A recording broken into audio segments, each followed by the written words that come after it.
Yes. Everyone's concerned about the debt that we're passing along to the next generation, Yeah. and I'm concerned about that too.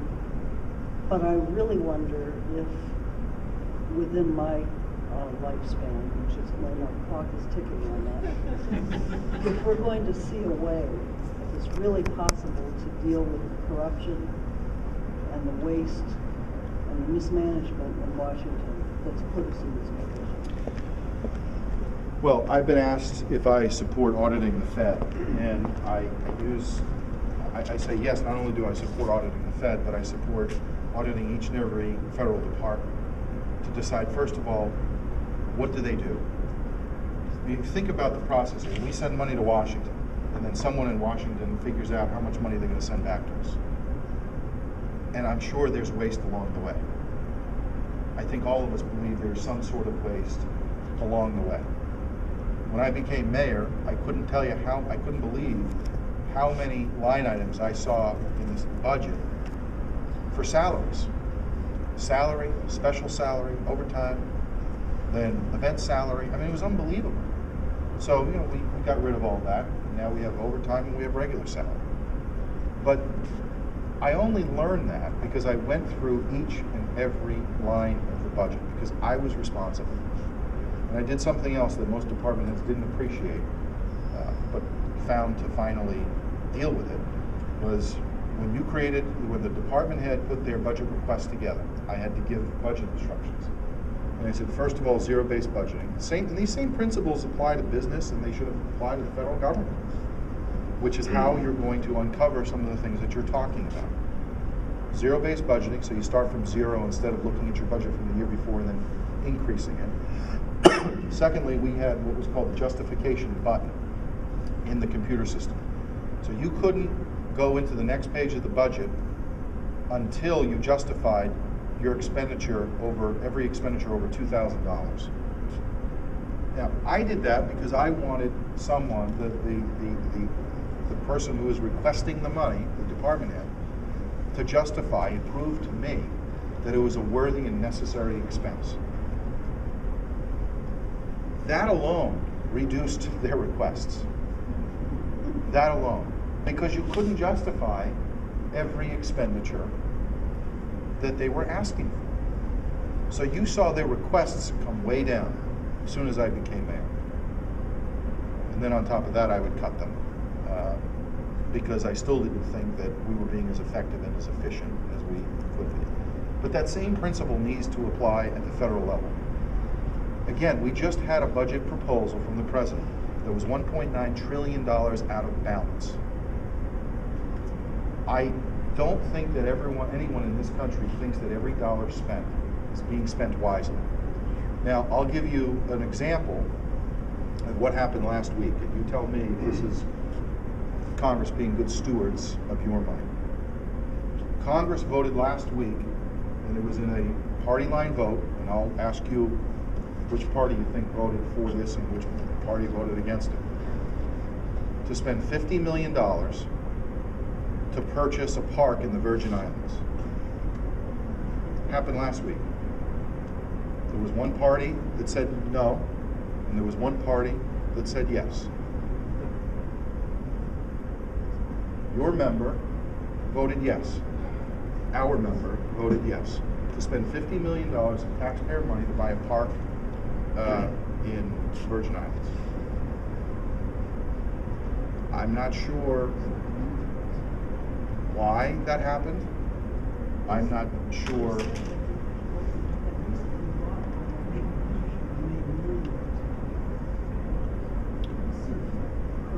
Well, it was privately owned. It was privately owned, and it was a debate on the House floor, and I forget the member, which congressman said it.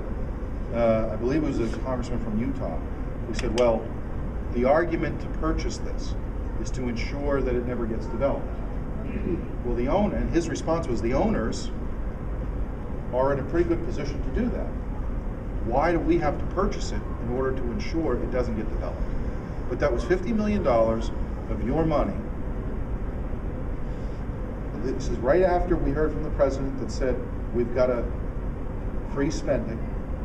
This is right after your president made a budget proposal that was 1.9 trillion out of balance.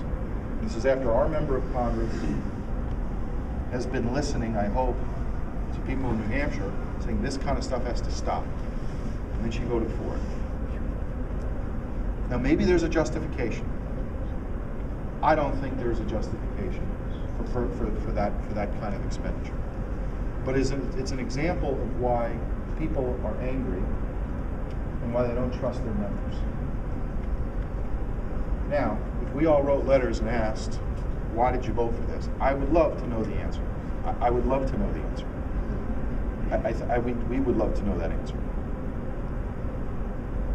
Because that's our money that's being spent. I don't see how that improves our economy here in Rochester.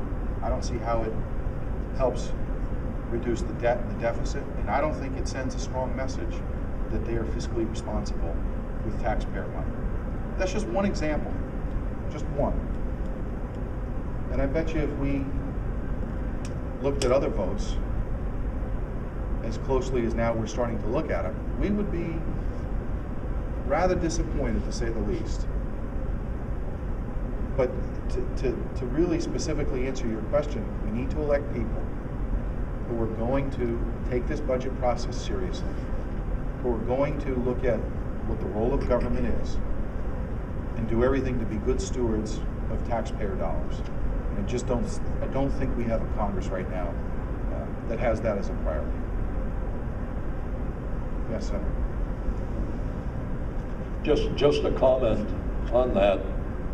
It troubles me when I turn on the TV and I see the president pleading for money for food for the children. It says 1 in 8 children go to bed hungry, and still they can spend $50 million for a park in the Virgin Islands, instead of taking that $50 million, if they have it, and feeding these kids that are hungry. You know, there's something out of whack there. It just doesn't make sense. As a mayor, I prioritized the budget, and it was very simple. You know, I tell people anyone can raise taxes. It's the easiest thing to do. It is very easy to raise taxes. What's difficult is to craft a budget, meet the needs and obligations of your municipality, your state, or your country, prioritize, and then stand up to the decisions you've made. That's difficult. And most people don't do it because it's difficult.